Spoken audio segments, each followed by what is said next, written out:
Picture a world in the throes of World War I, where empires are at stake and political alliances are shifting. The early 20th century was a time of upheaval and change. The Ottoman Empire, once a formidable force stretching across 3 continents, was now in decline, its vast territories coveted by European powers. Among them, the British Empire, with its insatiable thirst for influence and resources, had its eyes set on the Middle East, a region of strategic and economic importance. Meanwhile, a movement was gaining momentum. The Zionist movement, a national revival of the Jewish people, was seeking a homeland. This aspiration found a receptive audience among some British politicians, who saw potential benefits in supporting such a cause. In this complex and turbulent world, ideas were being shaped, alliances formed, and destinies intertwined. As the war raged on, a promise was made that would forever change the course of history. In the midst of this global turmoil, a letter was penned that would come to be known as the Balfour Declaration. This was not just any letter. It was a promise that would reshape the world map and ignite a century-long dispute. So, where did it all begin? It was the year 1917, in the throes of the First World War. Britain was looking for allies to help tilt the scales in their favor. The man at the center of our story is Arthur Balfour, the British Foreign Secretary, a seasoned politician with a keen sense of strategy. Balfour saw an opportunity to secure British interests in the Middle East and gain support from the influential Jewish communities in the United States and Russia. He turned to his acquaintance, Lord Rothschild, a prominent figure in the British Jewish community and a well-known Zionist. Zionism, a movement advocating for the establishment of a Jewish state in the land of Israel, was gaining traction during this time. The correspondence between Balfour and Rothschild was more than just an exchange of pleasantries. It was a negotiation, a dance of diplomacy. Balfour, with his political acumen, understood the global implications of his proposal. Rothschild, on the other hand, saw a chance to realize the Zionist dream. On November 2, 1917, the letter was finally penned. Balfour wrote to Rothschild, expressing the British government's support for the establishment of a national home for the Jewish people in Palestine. This letter, just 67 words long, was succinct but powerful. It was a promise, a pledge, a declaration. But it was more than just words on paper. It was a commitment from one of the world's superpowers, a beacon of hope for the Jewish people longing for a homeland, and a catalyst for controversy that still reverberates today. And so, with a few strokes of the pen, the Balfour Declaration was born. The Balfour Declaration was more than just a letter. It was a promise with far-reaching implications. Penned on November 2, 1917, by the then British Foreign Secretary Arthur Balfour, this declaration was a pivotal moment in history. It was a public statement by the British government expressing support for the establishment of a national home for the Jewish people in Palestine.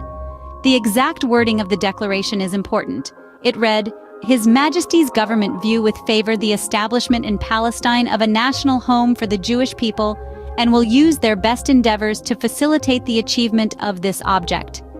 The declaration also had an intriguing caveat, stating that nothing shall be done which may prejudice the civil and religious rights of existing non-Jewish communities in Palestine. This language was intentional. It was a diplomatic balancing act. On one hand, the British government was expressing support for Jewish aspirations for a homeland. On the other, it was trying to reassure the Arab population in Palestine, who were the majority, that their rights would not be infringed upon. However, the ambiguity of the declaration left a lot of room for interpretation. What exactly constituted a national home? And how could this be achieved without affecting the rights of the non-Jewish communities? The promise of the Balfour Declaration was a beacon of hope for Jews worldwide, especially those suffering persecution in Europe. It was seen as a significant step towards the realization of the Zionist dream of a Jewish state. Yet at the same time, it was viewed with suspicion and concern by the Arab population in Palestine and the wider Arab world. They feared that it would lead to a significant influx of Jewish immigrants, altering the demographic balance and threatening their cultural and political dominance. This double-edged sword of the Balfour Declaration set the stage for the complex and often fraught relations between Jews, Arabs, and the British in Palestine. It opened the door for decades of political maneuvering, clashes, and negotiations that have shaped the Middle East as we know it today. This promise, however, was not without its contradictions and challenges. The ink had barely dried on the Balfour Declaration before its impact began to be felt. The immediate aftermath saw the stage set for a new era in the Middle East, one characterized by a complex interplay of aspirations, promises, and geopolitical realities. The Balfour Declaration, a single paragraph in a letter from Britain's Foreign Secretary Arthur Balfour to Lord Walter Rothschild, a leader of the British Jewish community, had promised the establishment of a national home for the Jewish people in Palestine. This was a significant commitment, one that would shape the region's trajectory for the century to come. In the wake of the declaration, Britain was entrusted with the mandate for Palestine by the League of Nations. This mandate effectively gave Britain administrative control over Palestine, with the responsibility of implementing the Balfour Declaration. The British, thus, found themselves in a delicate balancing act, attempting to fulfill their promise to the Jewish people while also respecting the civil and religious rights of the non-Jewish communities living in Palestine. The years following the Balfour Declaration saw a significant rise in Jewish immigration to Palestine. Jews from around the world, many fleeing persecution and seeking a homeland, began to settle in Palestine. This influx was not without its challenges. The new settlers brought with them not just their hopes and dreams, but also their own cultural, social, and political norms, which were often at odds with those of the Arab Palestinians. As more Jews arrived, tensions between Jewish immigrants and Arab Palestinians grew. The Arab Palestinians, who made up the majority of the population, felt increasingly threatened by the influx of Jewish settlers and the apparent favoritism shown to them by the British. These tensions often boiled over into violence, leading to a series of clashes and uprisings. The British, for their part, struggled to maintain order and balance their commitments.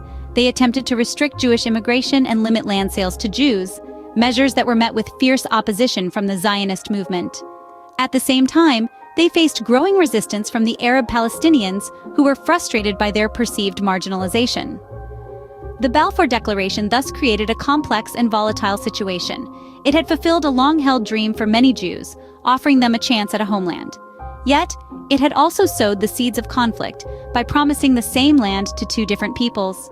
The issues it ignited continue to reverberate in the region, shaping its politics, its conflicts, and its quest for peace. The Balfour Declaration had set in motion a series of events that would lead to decades of conflict and controversy. And while the ink on the Balfour Declaration may have dried long ago, its impact continues to be felt, its promise and its challenges still very much a part of the Middle East's unfolding story. Over a century later, the legacy of the Balfour Declaration continues to reverberate. The echoes of this historical document can still be heard in the modern world, shaping the lives of millions and influencing the course of a region that remains a geopolitical hotspot. The Balfour Declaration didn't just lay the groundwork for a new nation, it planted the seeds of a conflict that has been part of the global consciousness for the better part of the last century. It's impossible to discuss the creation of the State of Israel without acknowledging the role of the Balfour Declaration. The promise made to the Jewish people in that document, the pledge to establish a national home for the Jewish people, was a key factor in the birth of Israel. However, the story doesn't end with the establishment of Israel. The Balfour Declaration and the subsequent creation of Israel also kindled the flame of the Israeli-Palestinian conflict. This is a conflict that has been marked by decades of tension, violence, and failed peace processes. It's a complex issue, one that has its roots in the clash of national aspirations, territorial disputes, and religious beliefs. But the Balfour Declaration is a significant part of this narrative, a catalyst that set these events into motion. The legacy of the Balfour Declaration is not confined to the past. It continues to be a point of contention and a source of debate.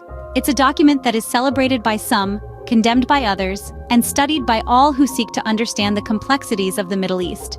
The Balfour Declaration is more than just a letter or a statement of intent.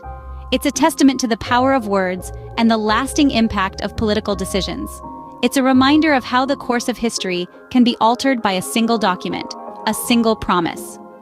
The Balfour Declaration, a document born of war and diplomacy, continues to shape the fate of a region and its people.